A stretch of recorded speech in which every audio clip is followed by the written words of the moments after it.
people hop on at this point, but it might just be a good opportunity to get started. So we'll get started in just a minute. Chrissy, time for you to tell us who you are, why we're here, and what we can expect today. Sure. First of all, thank you everybody for being here today and coming to this amazing event. I'm Chrissy Beswick. I'm the chairperson of the Women's Alliance Network Board. There are many of us board members involved in this group who helped to design and prepare professional development opportunities for everyone throughout Rowan University. So we're so glad that you could make it here today. Today's talk is entitled Thriving as a Professional, and you can see here on your screen we have a very eclectic, didactic group of speakers. I'm so excited to hear from them today. And the purpose today really is to kind of help us think about how can we thrive, especially in these challenging times, right? How can we make sure that we're, I always say, putting our own oxygen masks on first, because without doing that, we're not going to help anybody else, right? We're not, for those of us who work with students, we're not going to serve our students. If you're in the medical world, you're not going to serve your patients. Or if you're just a working mama or a working papa, right, you're not going to serve your family or your kiddos. So the purpose of today is to kind of think about the areas of our life where we can improve that thrive, that joy, right, that success. So I'm going to just tell you a couple things about who we are and what we do. So like I mentioned, we do professional development opportunities. We have them virtually, usually about once a month. We have several more coming up throughout the year. We'll share in the chat bar our website information so you can go to register or look for other events. If anyone's interested in working with us or maybe becoming a speaker yourself, feel free to reach out to me or any one of our board members. We're always looking for new content and new speakers. That being said, I want to give a big thank you to all of our panelists for joining us today and for giving us your time. We really appreciate it. And I also want to thank especially two people from my board, so Jess Kennedy and Denise Dennery. Jess and Denise have really been the wheels of motion behind this amazing event, and it would not have happened without them. So I just want to thank them for putting this together and for their amazing leadership. That being said, I'm going to turn it over to Jess and we'll launch our event. Everybody have a great day. Thank you so much, Chrissy, and thank you everybody for joining us today. My name is Jessica Kennedy. I am an Assistant Director of Alumni Engagement and also a very proud member of the Women's Alliance Network. I just joined this past May and have had so many wonderful opportunities, and I'm excited to kind of host today's panel. This event, I'm going to stop sharing my screen right now, but this event was really inspired by the Rowan University Thrive Initiative and the several dimensions of well-being that the Thrive Initiative talks about. So we have everything from presentations on, mental health, fitness, financial. Basically, we run the gamut of wellness, and the Thrive Initiatives here as our panelists are going to speak. So some people have presentations they're going to share, some people don't. I always encourage people to watch the event in either stage or focus view. That's the best one that you're going to get. Grid is, kind of fun, I guess. If you're an attendee, you can maybe see the other people there. But I think with the events, the best way to watch is stage or focus. So at this point in time, I'm very excited. And I'm going to ask Teresa, who's our tech behind the scenes, to see if we can make Brittany Oletta a presenter. And actually, Teresa, I'm able to do that. So I'm making Brittany the presenter. I'm very excited to welcome Brittany Oletta. She's the coordinator of Healthy Campus Initiatives at the Wellness Center. And Brittany, the stage is yours, my friend.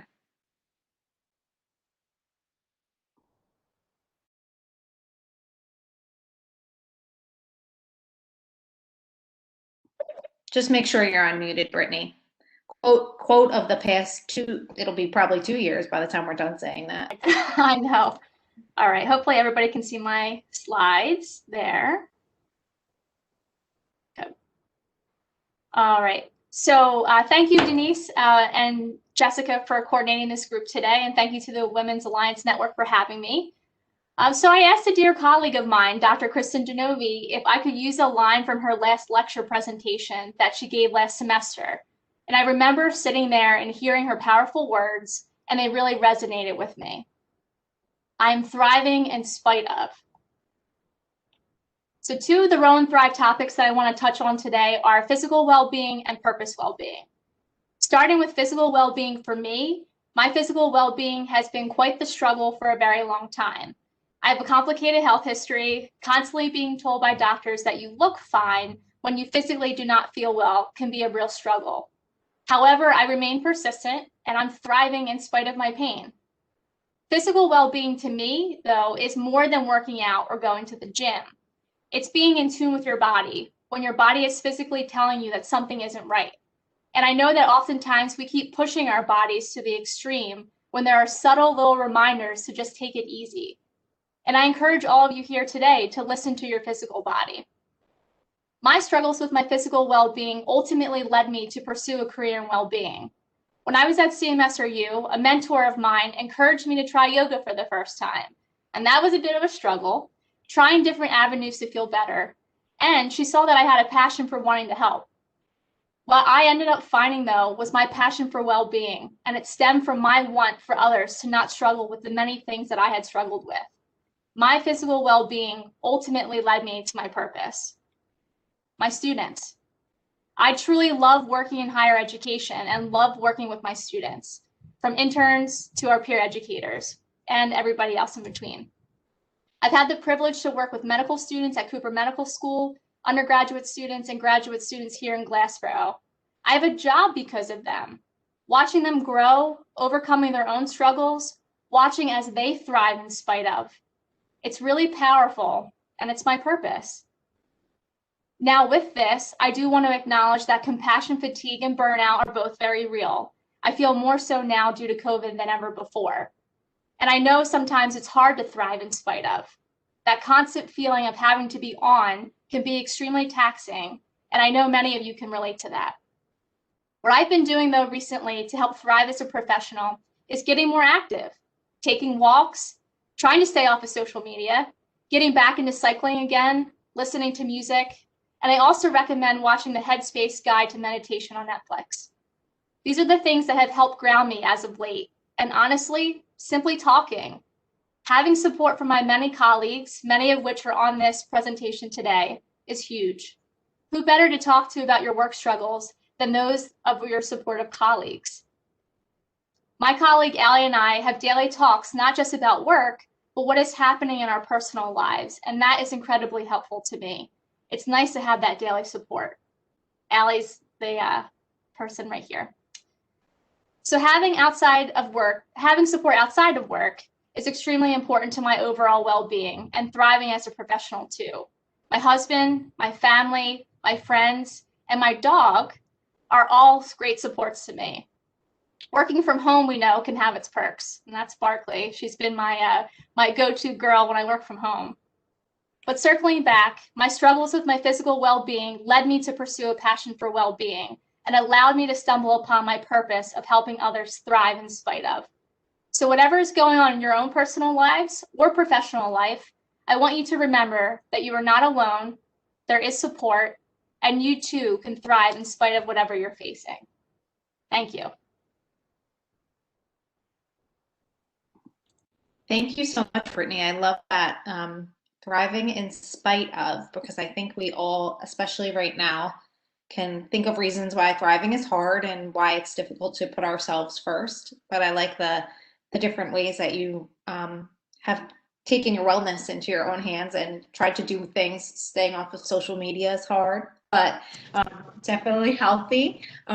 So those are great things, and that you found a supportive coworker. So maybe we can all think about that person. I think hopefully we all have that person. If we don't, we should try to seek that person out. But who's a supportive coworker that we can talk to and work with about work projects, but also when times are really tough and we just need more of a friend than a coworker, who is that person. So I'm glad that you have that in Allie. And thank you so much for sharing your story. At this point in time, I do want to pass the microphone on to Dr. Linda Brecker. She is a physician and Division Chief of Rheumatology at RowanSOM. Dr. Brecker, at this point, we'll just make sure that you are unmuted and ready to go. And please share your story with us. I'm getting there.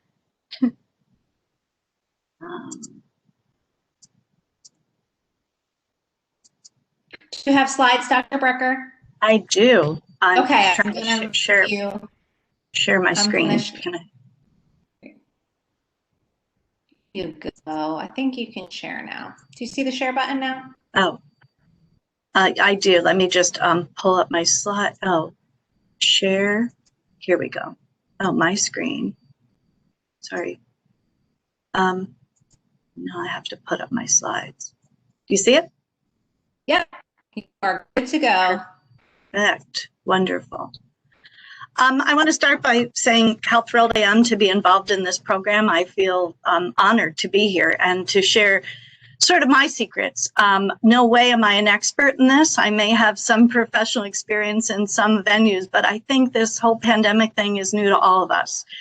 So I haven't cracked the code, but I do recognize my own personal problems, and I hope by reviewing that with you, it might give you some insight into how you're juggling what the pandemic brings to us, and that you're not alone in this struggle. And this is just my survival guide with a little humor on the side.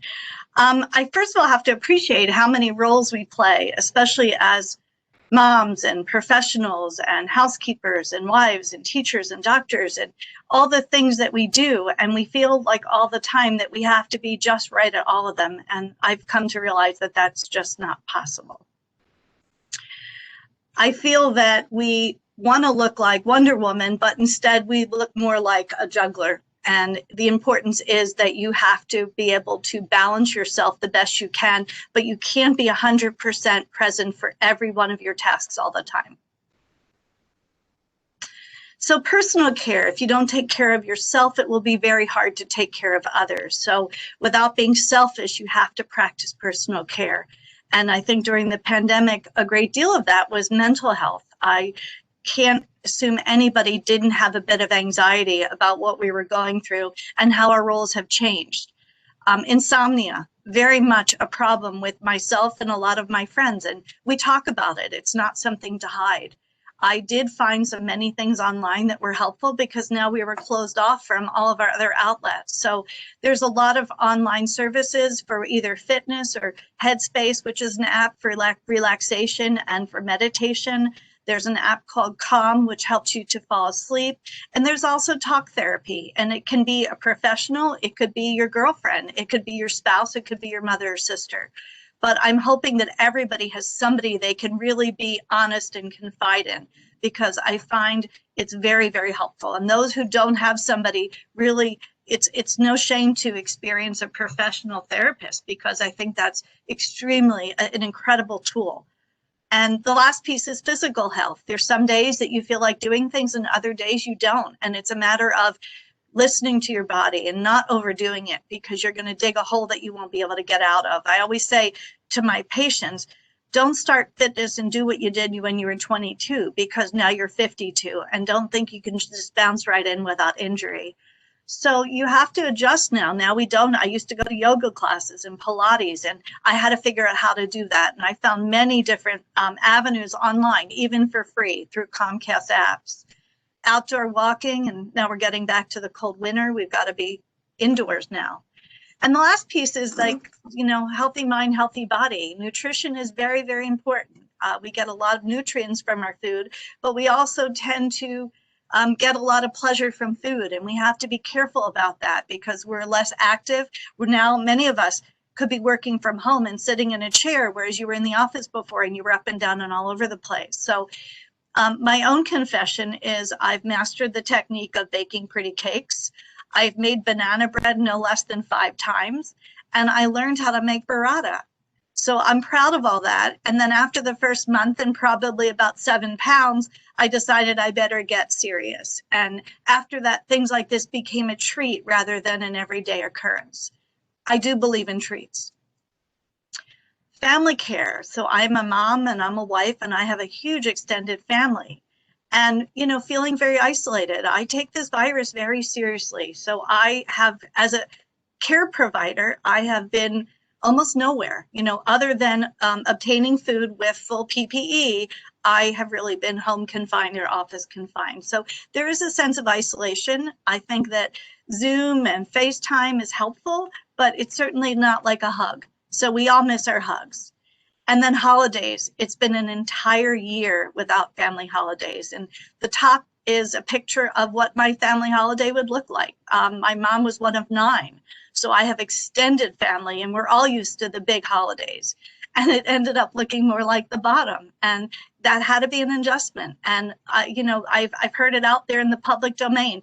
Let's be safe this holiday so we have another holiday. So, you know, as a healthcare provider, I have to live what I preach, and I have to say I do that. Patient care.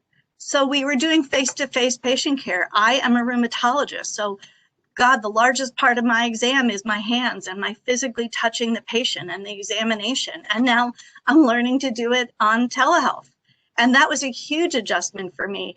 And honestly, it was like playing Simon Says. Can you put your hands behind your head? Can you put them behind your back? Can you move your wrist? And then there was the technology problem. There's many people that don't have great Wi-Fi and they can't connect, or elderly that are terrified of these platforms. So, you know, a visit that might have taken 20 minutes was now taking 30 minutes. And there was challenges there. And it was important to be patient and compassionate and not make these people feel like you're rushing them, because they were also feeling the same anxiety and fear that we were. And then we came back to the office and we were wearing a spacesuit, you know, and I'm at that point in my life where I melt. You know, we have 2 masks and a shield and a gown, and I'm thinking you're going to find me in a puddle on the floor. So that was a huge adjustment, and we're still living through that, though we are seeing patients live. Counselor. I have great connection with my patients. I treat patients long-term for chronic conditions. So it's almost like primary care for people with autoimmune disease. So it's important. These people rely on me, and I have to listen to their concern and validate their concerns and their anxiety and try and back that up with science, with real science, because there's a lot of conspiracy theories out there that people will believe because they're isolated. It's important to empathize. I don't need to tell them all my problems, but I have to agree with them that, yes, I feel that way too. Yes, I have trouble sleeping at night. Yes, I have anxiety, and I think it gives them some support, and offer suggestions. I've shared all of my secrets, you know, all of the online things that I found. There were many things, at least early in the pandemic, that were free, and that was helpful. And then helping them to navigate their medical care. There were many things that were put off. They couldn't get their mammogram. They couldn't get their colonoscopy. And it was just giving them the reassurance that, you know, things will go back and we will be able to do it. And now the problem is everybody's trying to get all their healthcare done at this point, and I think things are safer. We can't neglect the screening tests that need to be done, or we're going to end up with bigger problems down the line. The other thing, my other role is that I teach the problem-based learning curriculum. So I have a group of 8 students, and we're together 9 to 12 hours a week, and we're doing problem solving. So I had to learn how to manage a 3-hour class over WebEx. Now I have to tell you, I was terrified. I've passed my medical boards with less anxiety than turning on a WebEx class with 8 22-year-olds. That just terrified me. And ironically, I said to them, just think of me, I text like your mom, so be patient.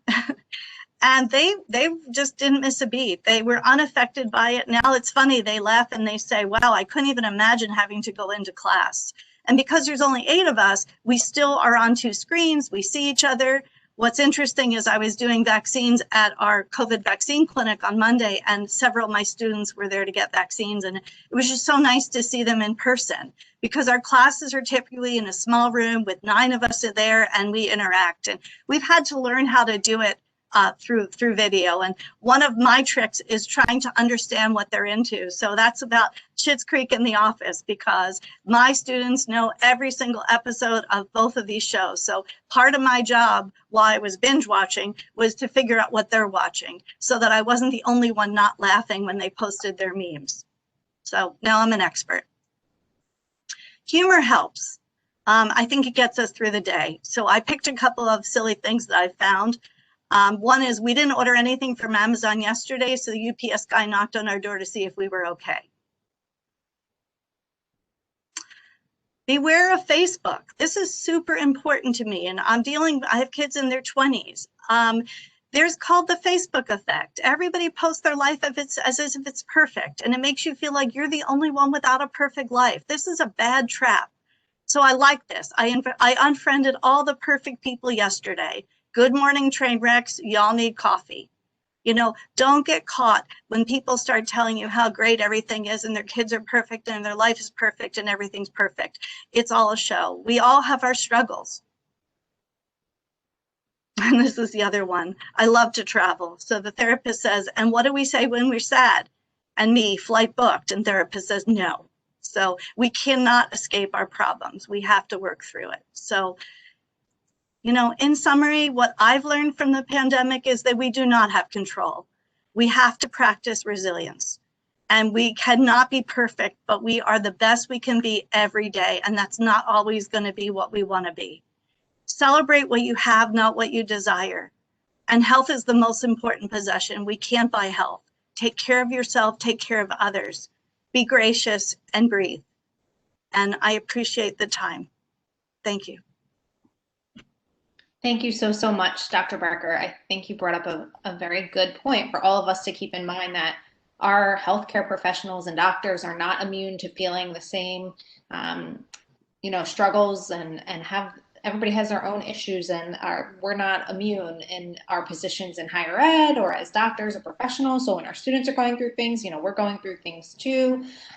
So I think that's great to keep in mind. I also saw some comments, and I have to say I was interested as well, that we are interested in your recipe for burrata. So we will follow up about that.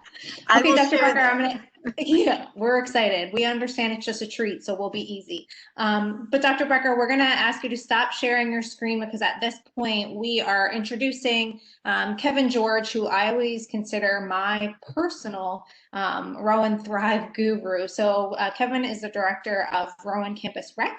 And Kevin, do you have slides, Kevin? I don't think you do you? Yes, I do. You do? Okay, Dr. Brecker, I think you might have to make Kevin George a presenter. So we've done his name under panelists. All right, awesome. Okay, Kevin, it's all you. All right. Thank you very much. First of all, I wanted to thank the Rowan Thrive Committee. Although it's been about a year anniversary since the university really adopted the framework after a very challenging fall, I can't thank the committee enough. It's been almost a 3-year process that we've been trying to push out this Wellbeing initiative, and we know there's been past wellness initiatives that met, and I'm so grateful for our volunteer team to continue to work on this campus culture for well-being. Also, I know having this opportunity too, I know my privileges, as a cisgender male, able-bodied, professional, that I have a lot of these privileges. And when I talk about my journey of well-being, I do recognize that with how important the vision of equity and diversity, equity, inclusion, and well-being intersect. So a little bit, I'm going to go over all the dimensions of well-being and kind of where I got to be as a professional. But for me, one of my struggles was just accepting my identity as far as being proud of being a Korean American. I was adopted when I was younger. And unfortunately, where I grew up with a predominantly white community, it was kind of a colorblind philosophy. And I think that really, I've had a lot of enlightenment these past years in regards to my own appreciation for, being different and thriving in that rather than being shameful for that. But I was very involved in my growing up, and I think some of these have helped me in my purpose well-being, because I always wanted to be a professional athlete, and that never worked out. But I also wanted to work in sports and fitness, so I'm very fortunate to do something that I love and I'm passionate about. I was a hyper-involved student in college, but I also realized that there were some things in college that maybe over-involvement and working to exhaustion that I'll share later. And very, very fortunate that through connections, I found out about Rowan University. I didn't know anything about that during my graduate work at University of Florida. And really, truly, the sense of family and sense of belonging was really seen through my interview to onboarding to the family that we have in Campus Rec at Rowan. So, I think finding that right, place to work on your purpose and career well-being is so vital to what you do every day is so important. I've been very fortunate too that through my work I had some selfishness things that I was doing as far as wanting to be a professional, getting involved, but really looking at the selfless opportunities for mentoring and student development. And some of those things now that I've had the opportunity to be a director, I realized that, what I can do, when you look at like Gallup's, it's the manager. How do we as managers or directors have a mindset of well-being for all of our individual professional staff, students, and making sure that everyone has their journey of well-being is different and recognizing that and supporting that. Also, part of my purpose well-being, which I'll go over later, is I referee college women's basketball. And the funny thing with our society is, as a male, they say, well, why don't you referee men's basketball? And that's just something we have with society in regards to gender. And I'm proud to be a women's college basketball official, but that's part of my purpose, that's part of my identity, is I enjoy that competition with my fellow referees to do our best. And now my identity is really driven through being a husband and a father. Through this pandemic, we've had opportunities to be closer and see my 2-year-old grow up through this pandemic, and seeing all those development opportunities, as well as my 9-year-old and my 6-year-old. We're also a multi-generational family, so through this pandemic, my in-laws have moved in with us, and we just know with 7 individuals in a household, we all have our challenges, and somebody's going to have a bad day, and how we can be supportive versus creating more divide and making sure we feel supported. So some pictures of us and who am I, and the family kind of constructs that we have. I want to talk about emotional well-being. I think that's the big one with my identity, is that I think my purpose now from Campus Rec is really about overall well-being and sharing my journey of really the society, even just the stigma of mental health has been challenging. Through undergrad and grad school, I had episodes of what you call burnout or exhaustion, and it was probably precursors to depression. And for me to say it's okay to not be okay, and share that with our staff and our students, I think it's important for people in positions of leadership or influence to be able to share that sometimes we're not okay. And I never had any great friends in college and my master's program ever tell me about mental health counseling or resources on campus. And so that's something that we need to destigmatize and make sure, you got to get yourself back up and work on your resilience and grit, but also to sometimes, seeking out, mental health resources. But it's been a continued journey now that we know as parents, and those that identify as being parents, is just there's sometimes you feel like you don't have time for self-care. You look like you're passing shifts and sales with your wife whenever you're just navigating your day-to-day. And so there's still a continued journey of emotional well-being and mental health to be done. But I want to just share, I had the opportunity, I won an award for our higher ed association, and I used that platform a couple of years ago to speak to 300 individuals about my mental health journey. And it was good for me. It was probably therapeutic, but when I get emails and phone calls about students crying and maybe relating to the journey that I've had, if that's the type of influence I can give to individuals at our institution or others, I want to be there for them. With my physical well-being journey, as Brittany had said, great, it's not just about exercise. As much as Campus Rec, we know our primary might be physical well-being, but we know the emotional well-being and mental health you can get from natural and good, healthy choices, to also the social well-being that we provide in Campus Rec. But we also know that there are safe practices there with wearing your mask and distancing and wearing your seatbelt. So making sure that as a professional, I have to think about that. This morning I had a rough day. The baby was up from 2 to 4 a.m. and I was probably shorter with my wife than I'd like to be at 2 in the morning. And but also when I got up this morning and drove to work, I forgot my cell phone. But just having the mindset is just, I still need to wear my seatbelt. I can't rush back to the house. And just how do I still start my day not on a negative mindset? So I think that's important as a thriving opportunities to thrive as a professional, how we can use our mindset. As I said, I referee, but having a multi-generational household, I made a decision this year to not referee. I had a little scare. I went to a retirement party and somebody had notified me they were tested positive, and we were unmasked having some drinks, and I just felt so guilty and shameful that it may have brought something to our household. My in-laws are in their 60s and both of them are susceptible with COVID. So, I made the decision not to referee, but that was a big decision for me. I planned on refereeing and loved traveling and doing that. But, sometimes you got to take care of number one and your household. And then social well-being is so important too, because we know with college students and how, that first 6 weeks can be so crucial to feeling, a home away from home. So, knowing that my past challenges as an Asian American and identifying with those that are maybe considered marginalized or underrepresented and feeling empathetic and what role do I have as a person that identifies and making sure all those spaces are available, LGBTQ to all this multicultural centers to the Women's Center. And I'm very fortunate to have a feminist liberal leaning wife that I've opened my eyes growing up in a very conservative household and also knowing that I have a voice. I used to be very not civic minded and having thought that my vote didn't matter, and I've changed significantly since I've been exploring my well-being and identity. And then really just in the next steps for me is just, again, how do I use my my role to serve a greater good? So I hope that through our work with Rowan Thrive, and sometimes I don't I appreciate having the opportunity to be the face, and sometimes, but also I know our Rowan Thrive committee and other great people are around the train for this, and I hope that we can continue to make a difference, knowing that a community of care really will make an impact to all the things that we want Rowan University to be represented as.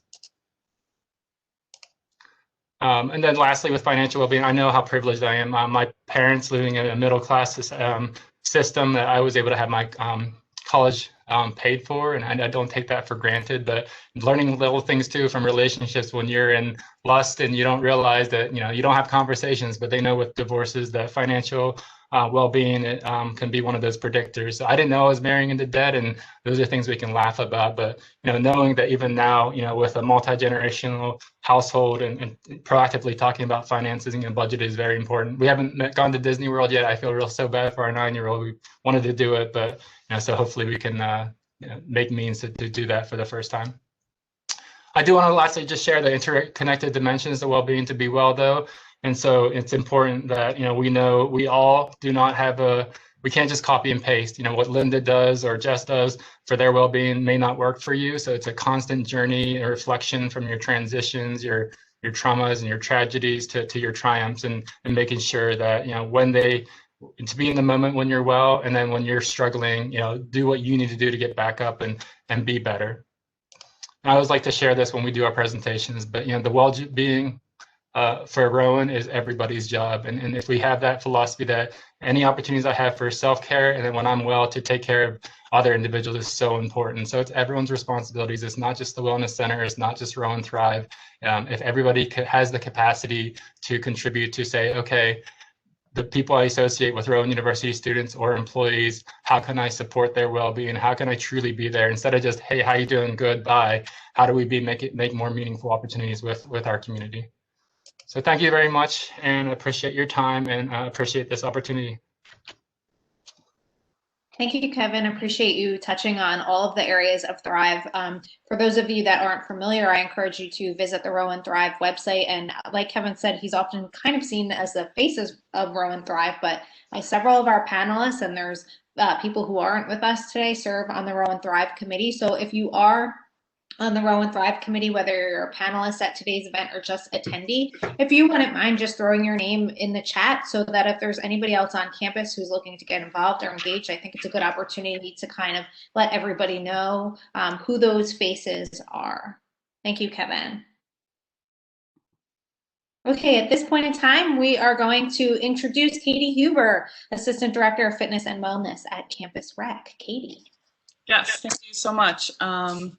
So I do not have slides to present at this point. So I approach this conversation today from more of a specific moment in my life, which encouraged me to kind of think about my well-being and take some action steps to get there. I'm also part of the Rowan Thrive committee, so want to make note of that. But I want to say thank you for having me to be a part of this panel today. I feel, again, a privilege to be here and to have this conversation. Like Jess mentioned, I am the Assistant Director of Fitness and Wellness with Campus Recreation, and I've been working in campus recreation for about 14 years across 3 different universities, the last 5 being with Rowan University on the Glassboro campus. I do use she, her, and hers pronouns. I know we don't have a lot of time, so I'm just going to jump into kind of my personal reflection when it comes to well-being, a particular time in my life that did affect my professional life. So going back a few years, when I finally earned the position of Assistant Director of Fitness and Instructional Programming at the University of Pennsylvania, I was thrilled. This was a position that I had been working towards for a number of years. Post my undergraduate career, I was kind of not really sure. I didn't have a clear direction of where I wanted to go. And so I went into a bunch of different directions. I always stayed connected to the fitness and wellness field through personal training and teaching group fitness classes. Unfortunately, at that time, that was not enough financially for me to sustain life, right? Life is expensive, so I was not able to do that. So with that, I added picking up jobs through catering positions, serving positions, bartending positions, to try to make ends meet. So when I got this position, where I at first thought that I was going to be able to kind of get rid of the other positions, I was thrilled. But knowing that my salary didn't quite cover parts of like student loans, rent, and everything else that I was responsible for paying for, I still had to take some time to pick up additional jobs. So try to make a long story short, the combination of constantly working, of worrying about money, of pushing my body. I was in the working as a fitness instructor and teaching a lot of classes. So I got to the point where I was really only working or sleeping. And so I got to the point where I was exhausted, and not just physically exhausted, I was emotionally and mentally exhausted. Similar to the point Kevin made mention to kind of the need of, or thinking about burnout and the need to really check in with my mental health. I got to a place where it got to the point where I really needed to peel myself out of bed every day. So on the surface, I forget who mentioned this before, on the surface, I was putting up a good face, but internally I was struggling. And my sister, who worked as a social worker at the time, suggested I seek counseling. At the time, I really felt that I should be able to figure this out on my own. I did not like asking for help, something that I still struggle with at times, something that I'm continuously working on. And I felt that I would be stigmatized, and that I thought for myself that I would be a failure. And so this lasted for years. So again, coming into work and putting on a happy face for everybody else, but internally kind of struggling, and that dissonance there led me to once again kind of come to the realization that I needed some help. And so I did seek counseling. I had to navigate the tricky mental health care system, but I found someone that really matched with what my needs were. And I remember pretty early on kind of getting into the point of therapy where my therapist would say, your one responsibility right now is to take care of yourself, to take care of you. And I challenged her on that for several reasons. I responded back with, what about work, family, friends, community, finances, etc. And she would push back and say, your responsibility is to take care of you. And because in doing that, I was able to do things and take care of my other responsibilities in a way that was essentially more effective, more connected, and more meaningful. So, and she also talked about taking care of yourself could mean through community support, through engaging with friends, through peer support, getting the sleep needed, taking care of your health. But also ultimately for me, it was noticing that I really needed to check in with myself and to determine what did it mean to thrive for me in this way. So we worked together through my experiences, and I was really much better able to create boundaries around work, family, and I had a better sense of when it was necessary to take a break. This, of course, translated into my professional career. Eventually, I learned that I was able to create enough boundaries in time and space to continue my education through my master's program, and I sought new professional positions that aligned with my values. So I do want to mention that this anecdote from my personal life doesn't mean that I'm always thriving. It's still something that it's work every day. Similar to kind of in the fitness world, you know, exercising once just doesn't kind of create, it doesn't happen just once. It's something that it's continuous and continuing needs to be attended to. So again, it doesn't mean that I'm always thriving. And right now I can admit that I am not necessarily in a place where I would call myself thriving, but I am working on creating space for small joys, small wins, especially when so much of the world feels out of control, out of my control. But I can recognize the things that I can do to take care of myself. I also want to recognize, Kevin mentioned it too, but just to kind of reiterate that this concept of well-being is not just something for an individual to kind of motivate themselves to do and care for. You know, people and the systems that are around us and the access to health and wellness in the form of healthcare, a safe and secure place to work and live, education, fair wages, and systems free of racism, sexism, ableism, etc., all interconnect with well-being. So I think it's important for us to remember that. And so when we're feeling these ways, sometimes when you feel like I have to control things, or I have to figure this out, or I just need to be a bit more grateful, or I need to work out more, is also to recognize that we exist within these systems and to give yourself some space to acknowledge that. So yeah, thank you so much for listening and for having me a part of this panel. Thank you, Katie, and thank you so much for sharing your personal story and for being vulnerable. I think it speaks to something that Kevin also said about normalizing mental health and wellness. And the more we talk about these things, the more normal it becomes and the less stigma there is. So I definitely believe that to be an important thing. At this point in time, I am going to welcome Dr. Joann Kaiser-Smith.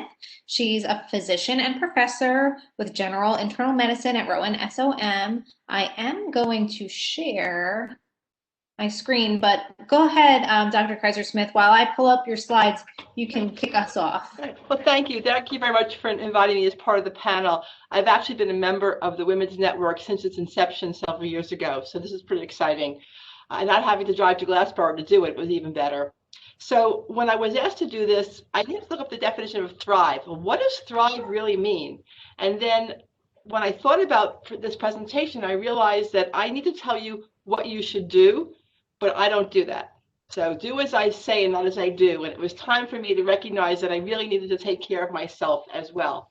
So I am a clinician. I take care of patients. I'm also a dean at RowanSOM. I'm responsible for over 200 medical residents in training. I have a staff of 12. I have an office staff. And then I have the other part of me, which is my home life and my family. So I needed to figure out which is the most important at any given time and recognize that they all are. So to thrive, to grow, there's a picture, develop or be successful, to grow vigorously, to gain and wealth of possession. Something said before, to progress toward or realize a goal in spite of or despite of circumstances. To feel good about yourself, to be able to be good at something, and to be able to realize that you're contributing to yourself and others. Now, the next word that came to mind for me was a phrase I always say a lot, which is my illusion of control. It's exactly that. It's an illusion. And what I'm talking about is a cognitive bias, which leads us to assume that we have complete control of the outcome of a situation that we're involved in. In reality, we have no control. And I think COVID-19 has shown us that we really have no control over what's going on in our lives totally, but we can take control of some of the small pieces that are there. So I looked at, what do I do wrong? Well, I do a lot of things wrong. The only good thing I do is I don't make New Year's resolutions, because if you break it on day 2, you give up. So no New Year's resolutions, but I do micromanage myself. I set my expectations too high. I have a couple of days off. How many things can I do in that day, in that hour, in that minute? My to-do list is longer than my laundry list, longer than my food list. It's just too long. And then recognizing that working from home, we really have no boundaries. Now, I'm in the office, I'm at home as well. I have a decent sized home, but to get out of my workspace means I'm walking to the kitchen to get something to eat. And then I'm going back to my den or where else I'm sitting. A lot of us don't have a break between working and not working because you're at home doing it. So not having that separation, that drive at home from work, the drive to work, makes us feel as if our home is no longer a safe place to escape to because it's become our workplace. So then I move along to my patients, and the patients say to you, you know, how are you? You know, chit chat. And then I say, well, how are you doing? And then I ask the questions. Do you feel safe? Are you adapting? Do you have food in the house? You know, do you have your medications? Are you in touch with your family, your friends? And I hear a lot of things. I've lost my income. I've lost my purpose. I've lost contact with my family or my friends. I've lost touch, physical touch. I've lost my freedom. I've lost myself. And the word kept on coming to me was loss, loss, loss. We've lost these things. I think we have to recognize that while we've lost them, they've just changed. They've morphed into something else. And we have to go around now and try to reclaim them in a different fashion, in a different way. So I tell my patients what they should do, what they need to do, and then I go home at the end of the day and I'm a hypocrite. I don't do it myself. So I give really, really good advice. I think everyone who's spoken before me has given great ideas, and I commend you on having the commitment to do these things. I don't have that just yet. There's nothing left for me when I go home and I've taken care of work, I've taken care of my family. I have to change. I've had a health situation in my family. I've become a caretaker, more so than I ever wanted to be, but I am a physician and a caretaker. So of course, the line blends between, are you the loved one or are you the physician in this activity? So I've learned that if I am not well as the caretaker, who's going to take care of everything else? Because after all, I'm the only one that can do it. So what are your roles? Are you a student or a teacher? Are you a parent or a child? Are you a spouse or friend? Are you caretaker to your family, to your pets? You know, what else in the world is responsible for you? Your job is one thing, your family is the other. If I had to pick one, I'm picking my family. But where is the me? Where did I choose me? And I really didn't choose me. I haven't been choosing me. So I thought about this and said, I need control over something. And that something became the fact, I'm a physician. Why can't I do what I'm telling my patients to do? And so I started the process. I found a way to work into my life the things to take care of my physical health and perhaps my mental health as well through a couple of modalities. Here's what I did. Sleep is not overrated, okay? But I've learned that channel 266 is the create channel. And if you listen to that all night long, you will fall asleep, especially if they're doing quilting. It used to be the QVC, but I was too interested in the pocketbook, so I had to give up QVC. So sleep is important. Figure out how to do it. Lose the caffeine, lose the stress, lose the screen.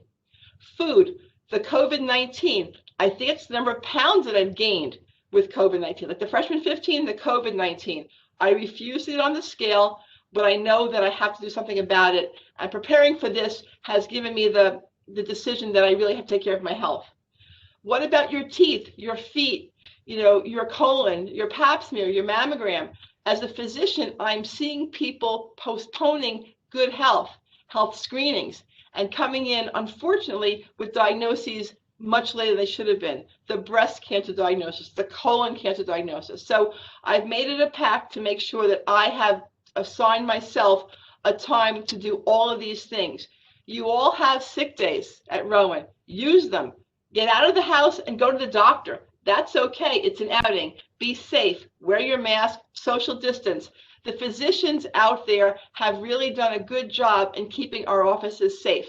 And Rowan Medicine sets the standard for making sure that we are all, as Dr. Brecher showed us, in our spacesuits with our PPE.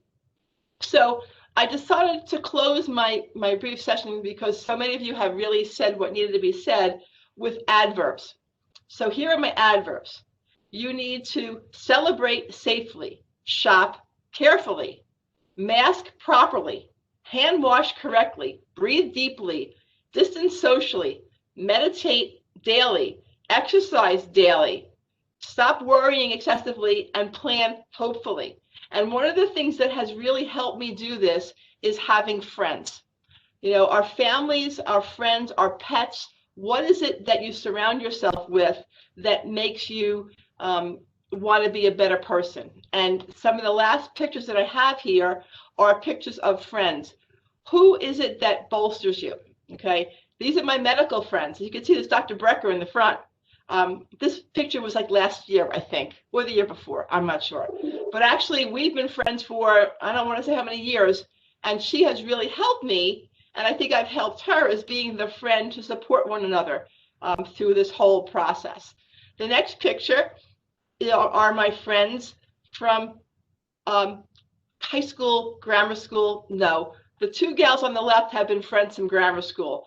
I met them in college, and the gal on the right I met at med school. This is my other support team. I see them every few months. I talk to them every few days. And again, they're not all in medicine. I listen to their problems, they listen to mine, and we're all objective with each other on how to take care of things. Are we all normal in any given day? No, we can be wacky, as in the next picture. But we are forever friends. So I found that in order for me to go on this journey of improvement, I need to surround myself with friends. And that is my way of getting mental health. So with that, I wish you all the best in your journey. Thank you. Thank you so very much. We have two presentations left. So at this point in time, I just want to let everybody know we had hoped, but we're concerned that we might not get to a Q&A. So I'm going to put our email address in the chat. The Women's Network has an email address. It's womensnetwork@rowan.edu. I will put that in the chat. And if you have questions for a specific panelist, about the Women's Network, or just about wellness and thriving in general, we encourage you to put those in the chat, because I don't think we'll be able to get to them in a formal capacity for the program today. But at this point, I do want to welcome Charlie Kuski, Coordinator for Leadership Programs, Orientation and Student Leadership Programs. That seems like a lot of the same thing, Charlie. That's a big office. It's okay. Hey, everyone. My name's Charlie. I'm the Coordinator for Leadership Programs out of the Office of Orientation and Student Leadership Programs. Thank you very much for being here. I just wanted to mention one thing that I really did that really helped my well-being. So I know the prompt was to go in really into depth in one area of well-being. I am going to kind of talk for the brief time I have for the one thing that I did originally in 2019, and now I've been doing it since with a brief pandemic interlude there. But for me, well-being was never super hard to conceptualize. It was always super hard to do, right? And I guess that's true of everyone to a point. Everyone's kind of mentioned that a little bit. The hard part is definitely the doing, especially when you can't do it all at once. But my problem was always like making this work each day. Like I call it the diet problem. It's like, I know what I have to do. I know what to do. I know all the steps and methods and all of the ways to do it. But like, dang, if I don't 2 weeks in get lost in the sauce and now I'm out. But for me, a big breakthrough when I'm thinking about my well-being and mindfulness in general came when I started thinking about it a little bit differently. In late 2018, my wife Lauren first, and then me, discovered habit tracking. If you're into bullet journals, it's pretty popular there, same kind of thing. Basic idea is this: if you create on paper, generally a grid, but there's a couple different ways to do it, a way to check off your progress each day in a specific thing. Very actionable, very simple, very, very, very light. And you do a bunch of these things and you can track your progress over time. This was super important for me. So one of my first habits that I tracked was a day without soda. You can call that physical well-being if you'd like. But the idea there is, I mean, pretty simple, right? The box gets checked, or I fill it in with a little color. It was online. If I don't have soda that day, and then if I do, it's blank. Another one was for me to read at least 15 minutes a day. I wanted to kind of start reading for pleasure again. I hadn't done that in a while, and this is a not so subtle plug to check out our book club. I'm sure there's people in the book club here, so if you can spam it in the chat, that'd be good. But I read, hopefully try to read about 15 minutes a day. Very simple, very attainable, and I get the little check if I do, and I don't if I don't. And for me, the benefits of this simple, very, very, very simple little thing were staggering, because it's a kind of journal, right? It's, I mean, they bullet journal, I guess, is like the brand name, I think. But it really drilled into the two big areas where I needed the most help.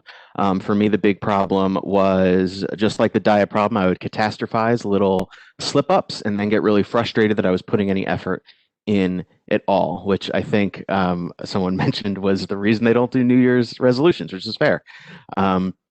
Right, that is like the so typical New Year's resolution problem. But and when you say it like that, like just a regular sentence, like it's super easy to identify. But of course, well-being, being more mindful about yourself, being more reflective and introspective. The trick is to catch it in the moment so you can change the future. And this particular thing did it for me. And the second area is the incremental progress was super helpful to see. So you know, like I said, it's hard to catastrophize something. It's easy to catastrophize something when you just you have a cheat day, your diet, and it's like, oh well, this is stupid, I'm not going to do it anymore. But it's hard to catastrophize it when you see the 3 or 4 weeks of progress you made, and then that tiny little box at the bottom, or the tiny little box at the present that said, oh, I didn't have a soda this day. You're like, oh, well, I didn't have a soda this day, but for the last month I've been perfect. One of the things that really started that for me was in 2015. I started learning Spanish when I was working up in Rochester, New York. I had a couple students who had, you know, when they were kids, immigrated from South America to the United States, Venezuela and Peru. And they got tired of me saying that's like, oh, yeah, another language, something I'd really love to learn one day. And they kind of just told me to put my money where my mouth is, because ostensibly they were from Brooklyn, and that's the way people talk in New York City. So I used an app called Duolingo, which tracks your progress over time. It's not the only one, but it was the one that worked for me. But it's basically a habit tracker, right? It's you do little lessons, tiny 10-minute lessons each day, and then over time, over years, you get much better. So by the time I came to Rowan, I got some of those free credit classes that we get with our job, and I got my certificate of undergraduate Spanish, or excuse me, certificate of undergraduate studies in applied Spanish. And if you go on Duolingo, I have a 1,266-day streak. Very proud of it, because like anything else, you're not going to see that progress in one day. Just like well-being, you're not going to see that progress in one day. You're only going to see it if you look back on it and realize just that you weren't in the same place as before. So that's all I want to say. I think if I can convince you to do a habit tracker, that's definitely worth your time. It was certainly worth my time. Templates and methods are easily Googleable, and the one that Lauren and I use or have used, I can send you. If you let me know, I can send it to you. It's a template, super easy. But thanks for coming. Thank you, Charlie. To do anything for 1,200 days in a row is very impressive, so I applaud you. And last but certainly not least, but the alphabet kills us, Melissa Ulmer is here with us. I know it's just turned 1, but we're just going to be here a couple more minutes, so if you can hang tight and hang with us. Melissa is the Assistant Director for Marketing and Student Programs at the Chamberlain Student Center and Campus Activities. So Melissa, the stage is yours. Thank you, and thank you all so much for hanging in. I feel quite the honor and pressure to be the caboose of this amazing panel, but I promise I'll keep my remarks brief. When presented with the opportunity to talk about how I keep myself and my career balanced through challenging times, my immediate reaction, as some people on the panel know, was, well, there's no way I can participate. Like, they clearly emailed the wrong Melissa, because my life is a hot mess. I am a proud wife and a mom to a 2-year-old who thinks he's 16, to a dog who will never stop barking. I'm a neighbor, a daughter, a friend, and there are often days that I don't feel like I'm doing any of those roles the way that I should be. But the one big thing that I wanted to talk about today was that if anything that I've learned over the last year, it's that I don't have to do all of those roles okay every day. And that was a hard pill to swallow as someone who has been diagnosed with OCD. I've learned that one of the things that I struggle with the most is control and change, and things that I, can't quite put an impact on or have an impact on or direct the way that I want to direct. And so when I was thinking again about the panel today, I was like, I'm really a thematic person. I'm somebody that lives my life in sound quotes or in themes. And so I was like, what can be the theme of what I was going to talk about? And there's a Post-it that I keep on my computer that has been there now for almost 7 years. And I keep it every time I get a new computer, I just move it from one to the next. And the Post-it says quite simply, today might have sucked, but you don't. And it was left on my computer 7 years ago by a grad who I worked with. And it's something that I find myself saying to myself a lot. I've learned over the last couple of months that although I can't control everything, I can celebrate whatever I want. Nobody can take away my power and celebration. And so something similar to what Charlie just talked about that I've been doing over the last couple of months is also a version of journaling. So I, every morning when I wake up, write 3 things that I'm, proud of or happy about myself specifically. So a daily affirmation, just something that I can remind myself that I'm doing an okay job at, or, just looking to celebrate that day. And then at the end, I do a bit of gratitude journaling in the evening where I talk about 3 things that I'm really glad happened that day. And I am not great. I probably should take Charlie's advice about habit tracking because I'm not great at sticking to something. But becoming a parent in the last couple of years, I've learned that in order to be most present for my son and to be the parent that I want to be, I need to start holding myself more accountable. So the other big thing that I've also found that's really worked for me is finding accountability partners. One of the big themes that I think you heard throughout all of the talks today was about people that have surrounded themselves with positive relationships, whether that's a friend, a colleague, a family member, a partner. So I've done this activity now over the last several weeks with an accountability partner. And what I love most about that accountability partner is that it's my mom. And so it was something that even as, I'll say as a 33-year-old adult, I needed to remind myself that it was still something that I needed help with, and who better to help you than your mom? So she holds me accountable. We do it together. We share it to each other. And it's really something that I've allowed myself to kind of come to the point in my life where I can turn around and say, I can't control everything or anything. Sometimes it feels like, but I can celebrate whatever I want. And that's something that I play over and over and over again in my head. And it's really helped. I'm a proud member of the Rowan Thrive Committee. I will also, similar to Charlie, put a plug. Our newsletter came out today. So if you didn't open that, read it. There's some really incredible people that contribute to that newsletter. And we're just looking to share stories and resources and tips. But, I tell the Rowan Thrive Committee all the time, I don't particularly participate because I have this secret passion for well-being, or I'm, good at it. I do it because the people that I do it with are champions and people that I know I need to surround myself to remind myself that there is so much good in this world and so much work to be celebrated.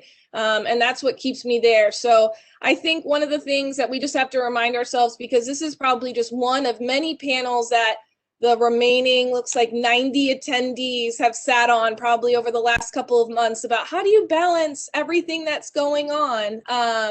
But I think one of the things that I can honestly say is that I'm okay that I'm not balancing it. I actually celebrate sometimes that I'm not balancing it because it reminds me that I'm just human. But I just hope that you continue to remember that although we can't control everything, although we can't balance it all quite the way that we want to, although, each day might have sucked, you don't, and you can continue to celebrate yourself, what is happening that's good in your life, because I promise you, if you commit to writing it down, you will always find something. And if it's just that little moment of joy, it'll take you a long way. So I hope that you all find what it is that brings you that moment of peace and clarity in your day. I've been super thankful for mine, and I just am thankful for the opportunity to share that with all of you today. Melissa, I think you're a great caboose. Charlie said you're not a caboose, you're a headliner, which I think is great, because the reality is we are all human. We're not going to all have good days. like Melissa said, she's not a perfect at thriving. I'm sure all the panelists can agree they're not, the experts in the area per se, but they realize its value and importance, and the people that they're doing it with are important and valuable. So I think, Melissa, I think you made a great point that we're all human. We need to be easy on ourselves. We don't suck. Sometimes times do, but we can get through it and find our happiness and little celebrations as we do that. So I think that's a great way to end. I did put the link in our chat, the Women's Network at Rowan.edu that is monitored by the group. So if you have any questions, if anybody of our panelists wants to put their personal email in the chat, I encourage that as well. But also, I just want to end it by introducing very quickly Denise Dennery. Denise is the chair for the Women's Network Programming Committee. She is responsible for organizing all of us on the committee and making sure that we provide excellent programming throughout the year. So she was going to facilitate the Q&A, which we won't have an opportunity to get to. So I just wanted to leave it up to you, Denise, to offer any closing thoughts with the group. Hey, that's awesome. Thank you so much to all the panelists for your presentations today. Your candor is hugely appreciated. I think we all feel vulnerable, but sharing those vulnerabilities truly is what makes us human and relatable. So your tips are tremendous. Jessica, you have been outstanding to put everybody together and corral us. To the audience members, I really wanted you to know that this event today was recorded and will be available on the Rowan University Women's Alliance Network site underneath the calendar tab. You can look for other events at that calendar, under that calendar tab as well. Please join us in the future. Let us know your comments. Feel free to email, as Jessica indicated. Thank you so much. And none of us are in this alone. Please reach out and let us know when you need support, when you need help. I think using our voice is that first step in outreach. So don't be shy to do that. Thanks so much. Thank you, Denise, and thank you everybody for hanging with us the extra 10 minutes. We really appreciate it, and we hope that everybody has a wonderful day and finds some small way to integrate Thrive into their lives. So thank you so much, and have a great one.